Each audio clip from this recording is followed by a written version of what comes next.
अब यहाँ पे जो दिया हुआ है बोल रहा है कि the difference between the simple interest and the compound interest for 2 years on a certain some is 432। यानी कि 2 साल का जो डिफरेंस दिया हुआ है, अगर हम 2 साल का डिफरेंस का बात करें तो ये कितना हो गया, 432 रुपया दिया हुआ है। ठीक है, और 3 साल का डिफरेंस दिया हुआ है। 3 साल का डिफरेंस अगर यहाँ पे बोल रहा है, and difference for the 3 years is 1347.84 ये दिया हुआ है।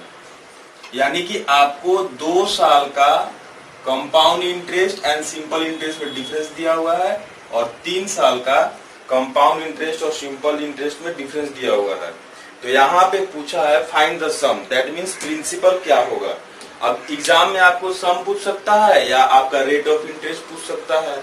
ठीक है, तो आपको जो है यहाँ पे हम बता दे रहे हैं, इसको रिजल्ट के तौर पे आप ध्यान रखिएगा। 3 साल का जो डिफरेंस होता है ये फॉर्मूला होता है D3 = P R/100 का whole square into 300 plus R/100। और ये जो वैल्यू है ये क्या है, P इंटू R/100 का होल स्क्वायर, ये क्या है, ये D2 का फॉर्मूला है। ये इतना क्या आ जाएगा, ये दिस इज D2। ठीक है, तो D3 = D2 और ये कितना 300 प्लस R/100, यानी कि D3/D2 जो आ गया 300 प्लस R/100। अब इसको हम लिख सकते हैं कि D3/D2 इसको डिवाइड करेंगे तो कितना आएगा 3 प्लस R/100। इसको आप रिजल्ट के तौर पे आप ध्यान रखिएगा। ठीक है, अब क्या करेंगे हम, 3 साल का यहाँ पे दिया हुआ है कि 1347.84, तो D3 का इसमें हम पुट कर दिए यहाँ पे 1347.84 बाई 2 साल का कितना दिया हुआ है 432। अब दोनों को जब डिवाइड करेंगे तो 3 पॉइंट कितना हो गया 12। ठीक है, तो यहाँ पे हम लिखे हम कि 3 प्लस R/100 ये आ गया आपका 3 plus R/100 is equal to कितना 3.12। तो R/100 का वैल्यू कितना 0.12, यानी कि R का जो वैल्यू हो गया वो क्या हो गया 12% आपका आ गया। अब यहाँ पे D2 का फॉर्मूला आप जानते हैं। ठीक है, D2 = P इंटू R/100 का होल स्क्वायर। तो D2 का वैल्यू पुट कीजिए, R का वैल्यू पुट कीजिए 12%, तो यहाँ पे प्रिंसिपल कितना आ जाएगा आपका 30,000 रुपया। ठीक है, दिस इज द आंसर। आपको एग्जाम में प्रिंसिपल या आपको क्या रेट ऑफ इंटरेस्ट पूछ सकता है। ठीक है, चलिए इधर ध्यान दीजिएगा। नंबर 2 जो सम है इस तरह से बोल रहा है कि the cost price of 2 articles A and B in the ratio 4:5। एक आर्टिकल A है और दूसरा क्या है B है, जिसका कॉस्ट प्राइस का रेशियो दिया हुआ है CP। अगर CP ऑफ A कितना है 4 रेशियो है और B का CP कितना है 5 रेशियो। अब जो बोल रहा है कि a shopkeeper marked their prices 12.5% and 14 integer 2/7% above their respective cost price। अब इस पे जो है 12.5%, फर्स्ट पे 12.5% का मार्कअप किया। 12.5% का मीनिंग हो गया कितना 1/8, यानी कि पहले 1 था तो उसका 1/8 और मार्क किया, यानी कि पहले 1 था 1/8 मार्क किया तो कितना 9/8। तो 9/8 इंटू कितना मार्कअप किस पे किया है कॉस्ट प्राइस पे, तो 9/8 इंटू कितना हो गया 4 रेशियो। ठीक है, चलिए तो यहाँ पे CP और ये क्या हो गया MRP आपका आ गया। और यहाँ पे जो मार्क किया है 14 integer 2/7%, that means 1/7, that means 8/7 into कितना 5 रेशियो। ठीक है, इसके बाद जो बोल रहा है he sold 2 articles after giving a discount of 10% and 15%। दोनों आर्टिकल को मतलब यहाँ पे फर्स्ट आर्टिकल पे 10% का डिस्काउंट दिया और दूसरे आर्टिकल पे कितना 15% का डिस्काउंट दिया। 10% का मीनिंग होता है 1/10, यानी कि 10 में 1 का डिस्काउंट दिया, इसीलिए कितना SP क्या हो जाएगा 9/10 इंटू इट्स MRP। तो MRP कितना है 9:2। और यहाँ पे 15% का डिस्काउंट दिया, that means 85/100 into its MRP। तो इस तरह से जब इसको कैलकुलेट करेंगे तो 34/7 रेशियो आ गया। अब दोनों ही सेलिंग प्राइस को हम लोग ऐड कर दिए। यहाँ पे दोनों अगर सेलिंग प्राइस को ऐड करेंगे तो ये कितना आ गया, फर्स्ट सेलिंग प्राइस यहाँ पे है कितना 81/20 रेशियो, यानी कि ये आ गया 81/20 रेशियो और प्लस कितना 34/7 रेशियो। तो दोनों का जो सेलिंग प्राइस आ गया वो कितना आ गया 1247/140 रेशियो। ठीक है। पूरे आर्टिकल के, दोनों ही आर्टिकल को जब सेल करता है तो उसको 13 रुपया का क्या होता है, लॉस होता है, उसको 13 का लॉस होता है। तो लॉस क्या होता है, सीपी माइनस एसपी। तो सीपी कितना हो गया, 4 रेशियो प्लस 5 रेशियो, 5 4 कितना हो गया, सीपी कितना 9 रेशियो, और एसपी कितना हो गया 1247 बाई 140 आर। यानी कि इसको जब कैलकुलेट करेंगे तो आपका 13 रेशियो बाई 140 जोड़ कितना 13 हो गया यहाँ पे। ठीक है, तो एक रेशियो का जो वैल्यू दिया है 140 यहाँ पे आ गया। एक रेशियो का वैल्यू यहाँ पे कितना आ गया 140। और आपसे यहाँ पे पूछा है find the cost price of first article. तो फर्स्ट आर्टिकल का कॉस्ट प्राइस कितना है 4 रेशियो। तो एक रेशियो का वैल्यू कितना 140 है, तो 4 रेशियो का वैल्यू कितना हो जाएगा 560। This is the answer. Okay, अब इधर ध्यान दीजिएगा 3 नंबर जो बोल रहा है यहाँ पे है A B and C working together completed a job in 10 days. A और B, A B and C 3 जन मिलके किसी भी जॉब को मतलब क्या 10 दिन में वो लोग कंप्लीट करता है। ठीक है, उसमें कंडीशन क्या बोला है कि however C only work for first 3 days. यानी कि जिसमें कि सी जो है फर्स्ट 3 डेज तक ही काम किया। अब बोल रहा है when 37 by 100% of the job was done, 37 by 100% of the job was done। यानी कि ये ए बी एंड सी तीनों मिलके 3 दिन तक काम किया, तो वहां पे कितना 37 by 100% जॉब क्या हो गया डन हो गया। दैट मीन्स 37% आपका क्या हो गया जॉब क्या हो गया डन हो गया। अब जो बोल रहा है also the work done by A in 5 days equal to work done by B in 4 days। ठीक है, यानी कि 5A is equal to कितना 4B। तो A और B का रेशियो कितना हो जाएगा 4:5। This is efficiency ratio. B का एफिशिएंसी अगर 5 है तो A का एफिशिएंसी कितना हो जाएगा 4 हो जाएगा। अब बोल रहा है ये तो देखिए A B एंड C तो 3 दिन तक काम किया और टोटल जॉब को कंप्लीट होने में 10 दिन लगा है, और यहाँ पे 3 दिन काम करने के बाद सी चला गया। यानी कि ए और बी दोनों मिलके रेस्ट 7 दिन तक काम किया है। अब देखिए इस 3 दिन में 37% जॉब कंप्लीट हो गया, तो रेस्ट कितना परसेंट जॉब बचा 63%। ठीक है, जो कि 7 दिन में होगा। तो एक दिन में कितना परसेंट जॉब होगा 9% होगा। अब देखिए और A/B का इफिशियंसी रेशियो कितना हो गया 4:5। तो दोनों को जब ऐड करेंगे तो 5 4 कितना हो गया 9। यानी कि ए का एक दिन का एफिशिएंसी है 4% काम करने का, और बी का एक दिन का एफिशिएंसी कितना है 5% काम करने का। ठीक है, अब यहाँ पे ध्यान दीजिएगा तीनों को जब 3 दिन तक ए बी एंड सी काम किया तो 37% जॉब कंप्लीट हो गया। तो यहाँ पे हम ए और बी का वैल्यू पुट कर दिए 5 4 9, अब प्लस सी इक्वल कितना ये कितना 37/3%। तो यहाँ से सी का जो वैल्यू आएगा कितना आएगा आपका 100/10%, सॉरी 10/3% हो गया। सी का वैल्यू कितना एक दिन का एफिशिएंसी कितना 10/3%। दैट मीन्स कितना 3.33%। अब तीनों में फास्टेस्ट वर्कर कौन है, ए तो एक दिन में 4% काम करता है, बी 5% करता है, और सी जो है 3.33% काम करता है। तो fastest worker will be the B. तो बी एक दिन में कितना परसेंट काम किया 5%, और टोटल वर्क कितना है 100%। तो बी का डेज कितना हो जाएगा 20 डेज। यहाँ पे आपसे यही पूछा है कि फास्टेस्ट वर्कर जो है कितना दिन में जॉब को कंप्लीट करेगा। तो आपका आंसर कितना हो गया 20 दिन इज द आंसर। ओके, चलिए इधर ध्यान दीजिएगा। बोल रहा है कि sum amount was lent at 6% per annum simple interest. मान लेते हैं कि वो अमाउंट कितना है 100% है। 100% क्या हो गया अमाउंट लेंट किया गया। ठीक है, और वो 6% पर एनम। ठीक है, 6% per annum rate of interest है। अब जो बोल रहा है कि आफ्टर 1 ईयर 6800 इज रीपेड। ठीक है, 1 साल बाद ये 100% आपको कितना बन जाएगा 106% हो जाएगा। ये 100% और 6% क्या इंटरेस्ट। तो कितना 106%। अब जिसमें से वो क्या किया कि 6800 रिपीट कर दिया, तो 6800 हम माइनस कर दिया यहाँ पे, ठीक है। अब बोल रहा है तो मेरा अब कितना रेस्ट अमाउंट कितना बच गया जो कि हमको पे करना है, 106% माइनस कितना 6800। बहुत अच्छा। And rest amount is repaid at 5% per annum.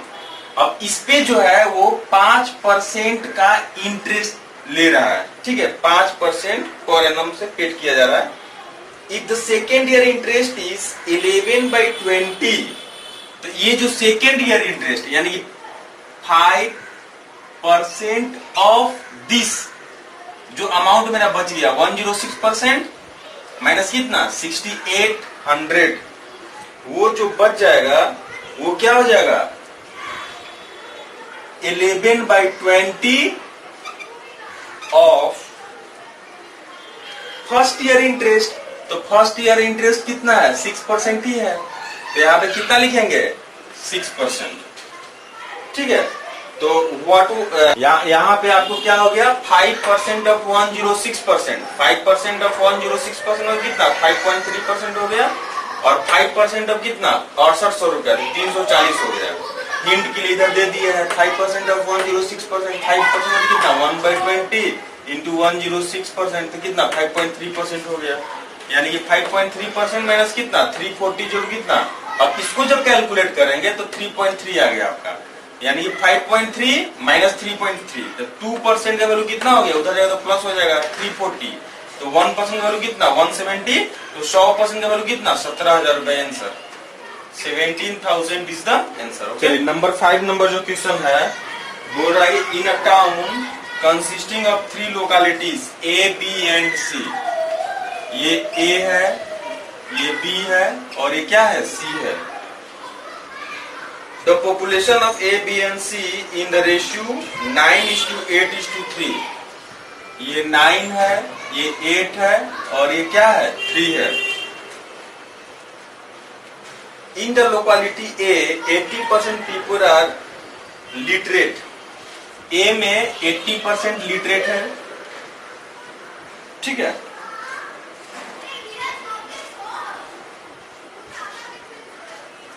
B में 70%, बी में हो गया 70% और सी में 90% है, 90% है, ठीक है। Find the percentage of literacy in the town. तो परसेंटेज ऑफ लिटरेसी पूछ रहा पूरा टाउन में, ठीक है, परसेंटेज। अब देखिए इधर ध्यान दीजिएगा कि एक टाउन में 3 लोकेलिटी है ए बी एंड सी, जिसमें पॉपुलेशन का जो रेशियो है 9:8:3। टाउन ए में 80% लोग लिटरेट है। 80% का मतलब क्या हो गया 9/72, 7.2। टाउन बी में 70% क्या है लिटरेट है, तो कितना 5.6। ये सारा रेशियो में आ रहा है। और यहाँ पे कितना 90% मतलब कितना 2.7।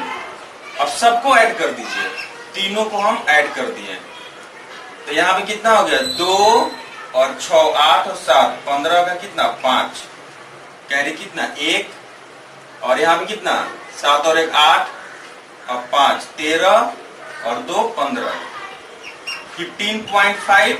और टोटल पॉपुलेशन कितना है देखिए 9 8 17 और 3 कितना 20 इंटू कितना 100, ये हो गया परसेंटेज। तो यहाँ पे कितना 20 से कम 20 और 20 बचे 100, तो कितना हो गया ये 50 25 का 5 2 अब 15 बचे 75 और 2 77, 77.5% इज द आंसर, ठीक है। ये सम कुछ इस तरह है कि एक टाउन में 3 लोकेलिटीज है A B and C, 3 localities है इसमें रेशियो, पॉपुलेशन का रेशियो दिया है 9:8:3। टाउन लोकेलिटी ए में 80% लोग लिटरेट है, लोकेलिटी बी में 70% लिटरेट है, और सी में कितना परसेंट है? 90% है। अब देखिए 80% ऑफ 9 कितना हो गया? 7.2 रेशियो, 70% ऑफ 8 5.6 रेशियो, और 90% ऑफ 3 2.7 रेशियो। सबको जब ऐड करेंगे तो 15.5, और टोटल कितना है? 20 रेशियो है। ठीक है, टोटल कितना हो गया? 20 रेशियो। तो 15.5 जो है 20 रेशियो कितना परसेंट है? 77.5%। This is the answer. Okay, चलिए इधर ध्यान दीजिएगा। 6 नंबर जो बोल रहा है कि a mother divided an amount 61,000 रुपया को डिवाइड किया गया है। ठीक है, between her 2 daughters.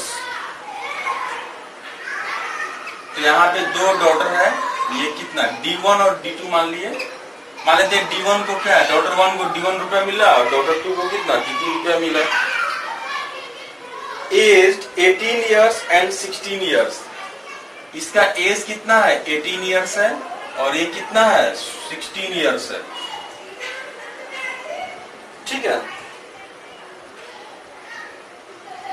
and deposited their share in bond if the interest rate is 20% compounded annually।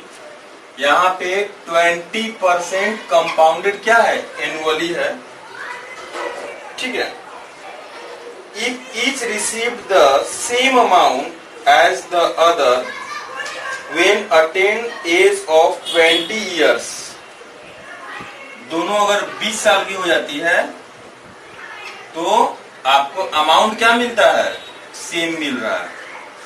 ठीक है, यानी कि डॉटर 1 का इन्वेस्टमेंट कितने साल तक रहा? 2 साल तक। यहाँ पे कितने साल तक रहा? 4 साल तक। ये 2 साल और ये 4 साल। ठीक है, रेट ऑफ इंटरेस्ट कितना है? 20% है। तो यहाँ पे हम क्या करेंगे कि डॉटर 1 को कितना, मान लेते हैं D1 मिला था, तो यहाँ पे कितना? D1, और ये हो गया 1 + 20/100। अब पावर कितना हो जाएगा? 2 हो गया यहाँ पे, क्योंकि ये इसका जो है 2 साल तक इन्वेस्टेड रहा। यहाँ पे D2 1 + 20/100, पावर कितना हो गया? ये 4 हो गया। ठीक है, अब यहाँ पे देखिए ये 2 है, और ये डायरेक्ट यहाँ से ऐसे माइनस कर देंगे। जब इधर जाएगा तो माइनस हो जाएगा वो, तो 4 - 2 2 बचेगा वो। अब यहाँ पे क्या बच जाएगा? 1, और ये कितना? 5। यानी कि D1/D2 जो हो जाएगा 5 + 1 6/5 का क्या हो जाएगा? Whole square. ठीक है, D1/D2 क्या होगा? 6/5 का होल स्क्वायर। यानी कितना हो गया यहाँ पे? 36/25। तो एक काम कर सकते हैं, ये 25 को कितना से मल्टीप्लाई करेंगे कि 100 आएगा? 4 से इसको मल्टीप्लाई कर दीजिए, 4। तो ये कितना बनेगा? लेकिन उसमें तो कुछ आ नहीं रहा, उसको करने कोई फायदा नहीं है। सिंपल लिखिए यहाँ पे, देखिए, यानी कि यहाँ पे D1 को कितना दिया गया था? 36 रेशियो, और D2 को कितना दिया गया था? 25 रेशियो। अब 36 और 25 रेशियो दोनों मिला के कितना है? 61। और यहाँ पे 36 और प्लस 25 ये कितना हो गया? 61 रेशियो। 61 रेशियो का वैल्यू कितना? 61,000। तो एक रेशियो का वैल्यू कितना हो गया? 1000। तो D1 को अब डायरेक्ट यहाँ पे एक रेशियो का वैल्यू 1000 है, तो मल्टीप्लाई कर दीजिए 1000 से। यानी कि D1 को कितना? 36,000 दिया गया, और D2 को कितना? 25,000 दिया गया। यानी कि आंसर क्या हो गया?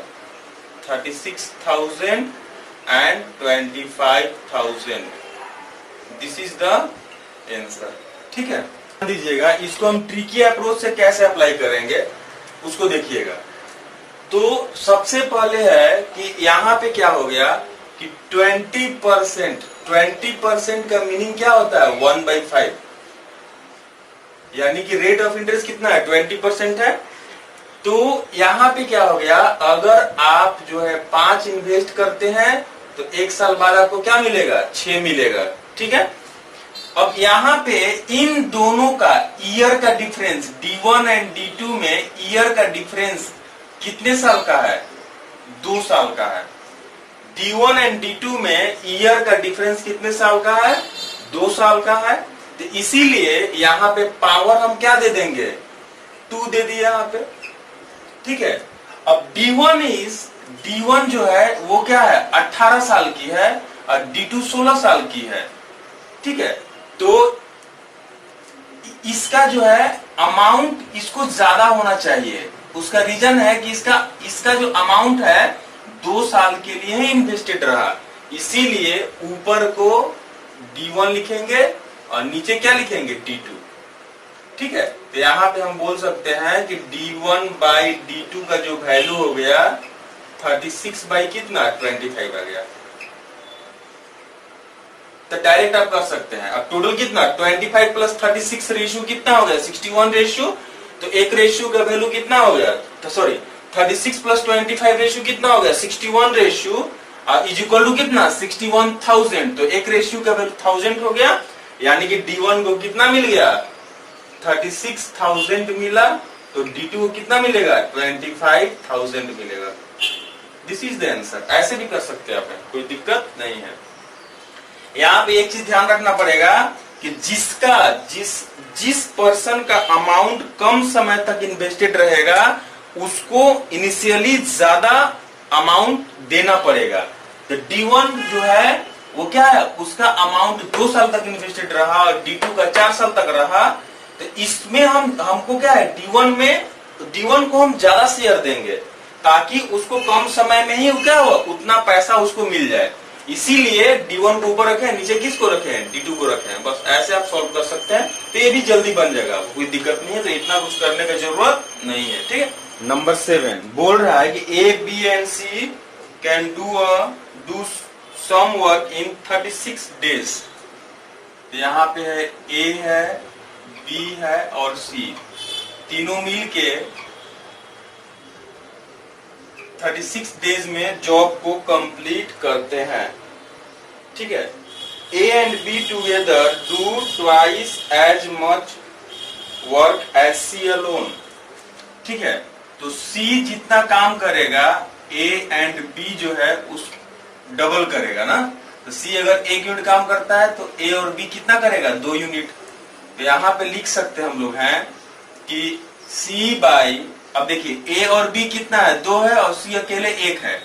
तो तीनों को ऐड कर दीजिए, A plus B plus C कितना हो जाएगा? 1/3। बिकॉज A प्लस B कितना है? 2 है और C 1।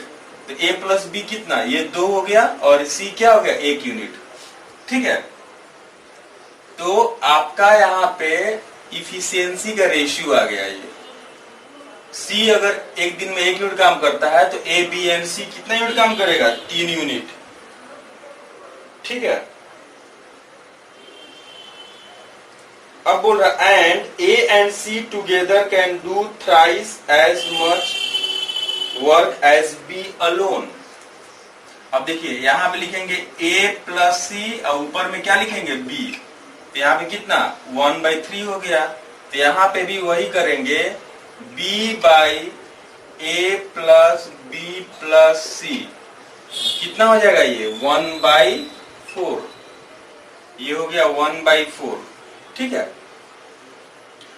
अगर यहाँ पे A, B एंड C का एफिशिएंसी कितना है? अगर 4 रेशियो है तो B का एफिशिएंसी कितना होगा? 1 रेशियो। बहुत अच्छा।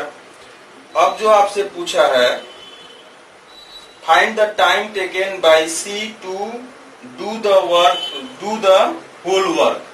C जो है अकेले कितना दिन में काम करेगा वो आपसे पूछ रहा है, C का। अब ये सम बहुत आसान हो गया, इसका यहाँ पे कोई एप्लीकेशन ही नहीं है, जरूरत नहीं है। बिकॉज आपको पता है कि A, B एंड C जो है किसी भी काम को 36 डेज में करते हैं। तो हम टोटल वर्क फाइंड आउट कर सकते हैं। टोटल वर्क क्या होता है? Efficiency into time. अब देखिए, और यहां पे हमसे पूछा है कि लास्ट में C जो है अकेले कितना दिन में काम करेगा, सी का डेज चाहिए। तो क्या करेंगे, टोटल वर्क बाय इफिशियंसी। अब इफिशियंसी किसका, सी का। इसीलिए हम लोग सिर्फ इसी पे फोकस कर रहे हैं। यहाँ पे सी का इफिशियंसी, इंडिविजुअल इफिशियंसी भी दिया हुआ है और यहाँ पे ए बी एंड सी का इफिशियंसी भी दिया हुआ है। तो टोटल वर्क कितना हो गया, तीनों का ए बी एंड सी का इफिशियंसी कितना हो गया 3, और यहाँ पे कितना ए बी एंड सी तीनों मिलके कितना दिन में काम करते हैं 36 डेज में। तो 3 इंटू 36 ये कितना 108 units. This is the total work. अब टोटल वर्क हो गया 108 यूनिट, ठीक है 108 यूनिट, और इफिशियंसी ऑफ सी कितना है 1 है। तो डेज कितना हो जाएगा 108 days. This is the answer, ठीक है। यही आपका यहाँ पे आंसर आ गया। अगर आपसे पूछता कि बी का डेज कितना होगा, find the days of B, माने बी अगर अकेले अगर काम करता तो जॉब को कितना दिन में कंप्लीट करता, ये पूछता अगर, तो उसके लिए हम इस पे फोकस करते हैं, ठीक है। अब यहाँ पे हम टोटल वर्क फाइंड आउट कर लेते हैं। तो टोटल वर्क कितना हो जाएगा, ए बी एंड सी का एफिशिएंसी कितना है, यहाँ पे 4 है, ठीक है, और यहाँ पे कितना A B and C days कितना 36 डेज। तो ये कितना हो जाएगा 144 units is the total work, ठीक है। अब यहाँ पे बी का एफिशिएंसी कितना 1 है। बी जो है एक दिन में अगर एक इफिशियंसी का काम करेगा तो 144 इफिशियंसी यूनिट का काम करने में टाइम कितना लगेगा, तो 144/1 that means 144 days. This is the answer, ठीक है। माने ये अगर बी का पूछेगा तो ये आंसर हो गया, ठीक है। यहां से आपसे जो पूछा है सी का डेज कितना हो गया, this is the answer, okay. अगर यहाँ पे तीनों का पूछेगा, अगर तीनों यहाँ पे बी का हो गया, बी का डेज हो गया, सी का डेज हो गया। अगर आपसे पूछ दिया, न बी पूछा न सी पूछा, आपसे पूछ दिया कि ए का डेज कितना लगेगा, तब वहां पे दोनों ही एप्लीकेशन करना पड़ेगा, क्योंकि यहाँ पे न यहाँ ए है न यहाँ ए है, तो दोनों का एप्लीकेशन करेंगे। अब यहाँ पे आप ध्यान दीजिएगा। अब यहाँ पे क्या करेंगे कि यहाँ पे दिया हुआ है कि C by A plus B plus C कितना है 1/3, और यहाँ पे कितना B by A plus B plus C कितना है 1/4।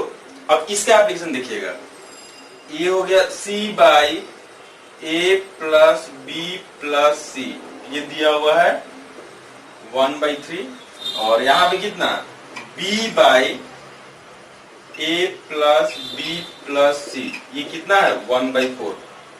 अब देखिए यहाँ भी a plus B plus C है, यहाँ भी a plus B plus C है, लेकिन यहाँ पे a plus B plus C का एफिशिएंसी 4 है, यहाँ पे 3 है। दोनों को हमको क्या करना होगा, इक्वल करना होगा। इसीलिए ऊपर में हम 4/4 से मल्टीप्लाई कर दिए, तो यहाँ पे कितना 4, और नीचे कितना हो गया 12। यहाँ पे 3/3 से मल्टीप्लाई कर दिए, तो यहाँ पे कितना हो गया 3, और ये हो गया 12। अब आपके लिए बहुत आसान हो गया, यानी कि अब यहां से आपको पता चल रहा है कि सी का इफिशियंसी अगर कितना है 4 है, तो यहां से आपको पता चल गया कि सी का इफिशियंसी 4 यूनिट, बी का इफिशियंसी कितना हो गया 3 यूनिट, बी का इफिशियंसी कितना 3 यूनिट। अब देखिए 4 और 3 7, तो रेस्ट जो बचेगा वो किसका बचेगा, ए का इफिशियंसी, और ए बी सी का तीनों का इफिशियंसी कितना है 12 है, और 7 इधर हो गया, तो ए का एफिशिएंसी कितना हो गया 5, ठीक है। ए का एफिशिएंसी कितना हो गया 5 हो गया आपका। अब आप आराम से सॉल्व कर सकते हैं। अब टोटल वर्क भी यहाँ पे चेंज हो जाएगा। अगर आप टोटल वर्क का बात करें तो टोटल वर्क यहाँ पे हम इसके लिए अलग हम फाइंड आउट कर दे रहे हैं। अब देखिए टोटल वर्क जो हो जाएगा आपका ए बी एंड सी का एफिशिएंसी कितना है 12 है, यहाँ पे 12 इज द टोटल वर्क, और टाइम कितना लगता है 36 into 36, 12 into 36 is the total work, ठीक है। तो यहां से आप आराम से फाइंड आउट कर सकते हैं कि अच्छा सी का टाइम लगेगा, कितना लगेगा। सी का अगर डेज का बात करें, सी का अगर डेज का बात करें तो कितना होगा 12 इंटू 36, यानी कि 12 इंटू 36 बाई कितना 4, देख रहे हैं ना, 4 1 जा 4, 4 3 जा 12, यहां भी कितना आया 108 डेज, ठीक है, यहां भी आया था और 108 डेज यहां भी आया हुआ है, ठीक है। अगर आपसे पूछेगा अच्छा ठीक है बताइए बी का टाइम कितना लगेगा, अगर बी का डेज पूछेगा, बी का डेज अगर पूछेगा तो कितना 12 इंटू 36 बाई कितना हो जाएगा यहाँ पे 3, तो 3 यहाँ पे कितना हो गया 4, तो 36 इंटू 4 कितना 144 डेज। देखिए आपका यहां भी आया, यहां भी वही आया। अब अगर आपसे पूछ दिया कि नहीं कि सी का डेज, सॉरी यहाँ पे बी आ गया, सी आ गया, ए का डेज कितना लगेगा, ए का, तो ए का अगर डेज का बात करें तो यहाँ पे कितना 12 इंटू 36 बाई ए का एफिशिएंसी कितना हो गया 5, ठीक है। तो यहाँ पे अगर हम इसको आप ऊपर से ऊपर नीचे 2 से मल्टीप्लाई कर दीजिए, 2 और 2 से, यानी कि यहाँ पे हम लोग मतलब ए जो है कितना, ए का डेज कितना लगेगा 86.4 डेज। तो यहाँ पे बोलने का मीनिंग एक ही था कि आपसे अगर पूछेगा यहाँ पे इफिशियंसी का रेशियो C बाई ए जो है अगर 1:3 है, C by A plus B plus C 1:3 दिया हुआ है, और आपसे यहाँ पे C का डेज पूछ रहा है, तो बाकी इसका एप्लीकेशन करने का जरूरत नहीं है। अगर आपसे अगर C पूछेगा तो भी मतलब क्या है, C पूछा तो इसका एप्लीकेशन नहीं करेंगे, अगर B पूछा तो हम लोग इसका एप्लीकेशन नहीं करेंगे। अगर मान लीजिए A पूछ दिया तब वहां पे प्रॉब्लम हो जाएगा, A पूछेगा तो दोनों का ही एप्लीकेशन करना पड़ेगा। ए अगर पूछेगा तो इन दोनों का एप्लीकेशन करना पड़ेगा, और यहाँ पे ए बी एंड सी का जो इफिशियंसी दोनों का सेम करेंगे, तब जाके आपको यहाँ पे ए का इंडिविजुअल इफिशियंसी अकेले आएगा, बी का आएगा और क्या आएगा सी का आएगा, तब जाके वहां से हम लोग ए को फाइंड आउट कर सकते हैं। यहाँ पे आपके लिए बहुत आसान था, अगर आपसे पूछता सी का डेज कितना लगेगा, बी का डेज कितना लगेगा, तो आप आराम से कर सकते हैं। लेकिन इन दोनों में से नहीं पूछ के आपको ए का पूछ दिया, तब आपको ये अप्रोच में अप्लाई करना पड़ेगा, यहाँ पे आपको आना पड़ेगा, दोनों इक्वेशन का ही एप्लीकेशन करना पड़ेगा, ठीक है। यानी कि अगर सी का पूछेगा तो ये इक्वेशन अप्लाई नहीं करेंगे, अगर बी का पूछेगा तो ये नहीं करेंगे, अगर बी एंड सी को छोड़ के अगर ए को पूछ दिया तो दोनों को ही अप्लाई करना पड़ेगा।